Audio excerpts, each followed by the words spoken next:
Anacronismo. O pecado capital de todo historiador ou historiadora. Bom, para a gente entender o porquê o anacronismo é esse pecado tão grande entre historiadores, a gente precisa compreender rapidamente sobre o que se debruça a história. Obviamente que essa definição não é consensual entre os historiadores, mas ela nos vai servir para didaticamente tentar entender o que é o anacronismo. Em meados do século XX, um historiador francês da Escola dos Annales, chamado Marc Bloch, define da seguinte forma o que é história. Diz Marc Bloch que a história é a ciência dos homens no tempo.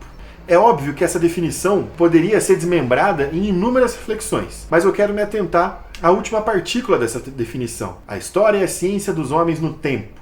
Tempo significa dizer que os historiadores buscam organizar, compreender e examinar os tempos históricos a partir dos seus próprios elementos. É desvendar um tempo histórico a partir do que ele produziu e do que ele poderia pensar naquele momento. Aí a gente entende por que o anacronismo é um pecado tão mortal entre os historiadores. A palavra anacronismo vem da junção de duas partículas gregas, ana, que pode ser entendido como fora de ou contra, e cronos, que pode ser entendido como tempo. Então o anacronismo nada mais é do que uma confusão equivocada de elementos históricos. É como se eu vinculasse um elemento que é próprio de um período histórico a outro período histórico completamente diferente. Por exemplo, se eu, em uma produção fílmica, colocar uma indústria têxtil em um filme que se passa na Idade Média, isso é um anacronismo gritante. Não havia uma fabricação industrial, né? Não havia uma produção industrial na Idade Média. Então o anacronismo é muito fácil de perceber tanto no campo dos historiadores quanto fora deles. E aí a gente parte para algumas análises importantes. O anacronismo pode ser feito por historiadores e ele o tempo todo é cometido por não historiadores. Uma grande questão que a gente precisa pensar é que o anacronismo ele pode ser cometido de forma consciente. Quando um escritor, um produtor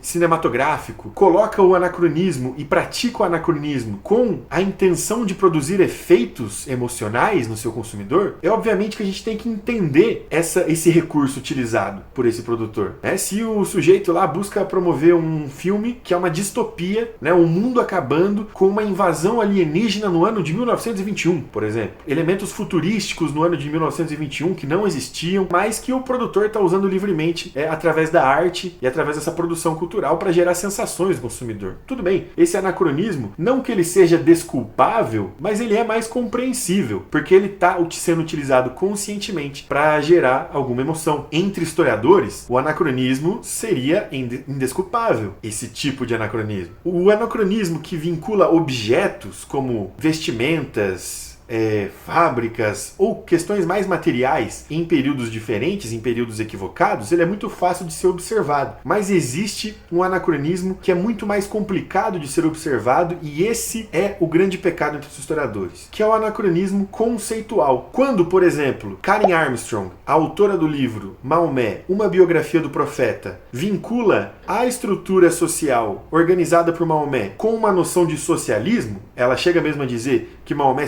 teria sido um dos primeiros socialistas do mundo, ela está cometendo uma gafe entre os historiadores, que é essa gafe do anacronismo. A ideia de socialismo estava longe de existir nas estruturas criadas por Maomé. Maomé, ele se insere na passagem do século VI para o VII. A ideia de socialismo como tal só vai ser desenvolvida na passagem do século XVIII para o século XIX.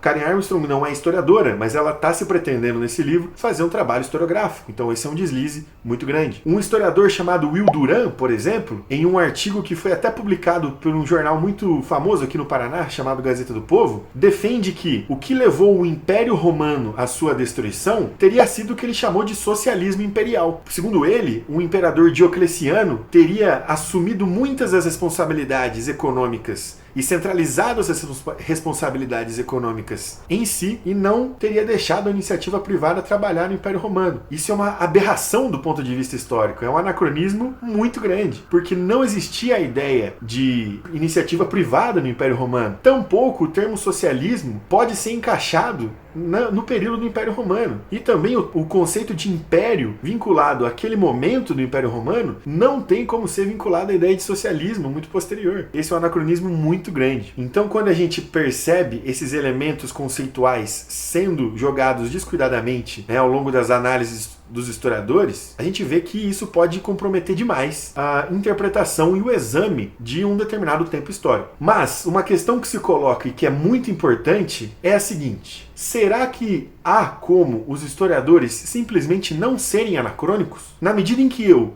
um historiador do século XXI, produzo e penso com todos os elementos da minha estrutura social e tudo aquilo que me determina enquanto indivíduo, é possível que eu simplesmente me dispa de tudo isso e consiga neutramente analisar os tempos históricos? Com certeza não. O historiador norte-americano Robert Darnton tem um vídeo muito interessante que eu vou deixar aqui para vocês na descrição, em que ele fala que o anacronismo é um pecado obrigatório dos historiadores, porque não há como a gente pensar com outra cabeça que não a nossa. Então, o mais próximo de não cometer anacronismo é você abraçar essa incapacidade na medida em que nós admitamos que não vamos conseguir nos despir do anacronismo. É importante que a gente levante essa bandeira para ser o menos anacrônico possível. Quanto mais honestidade intelectual, né, claridade e transparência na produção historiográfica, menos o anacronismo vai definir o nosso trabalho, por mais que sempre, em alguma medida, sejamos anacrônicos. Isso é muito interessante. Então, aí está o grande dilema e o que deixa a produção historiográfica tão difícil. Ao mesmo tempo que o anacronismo é o maior dos pecados de um historiador, ele é o primeiro dos pecados e aquele que jamais poderá deixar de ser cometido. Se você tem alguma dúvida sobre algum conceito dentro das ciências humanas, alguma escola de pensamento, algum termo, algo que te dê curiosidade e você não sabe direito como começar os seus estudos, peça pra gente, indica aí pra nós nos comentários o que você gostaria de ver aqui no canal, beleza? Falou, galera, aquele abraço!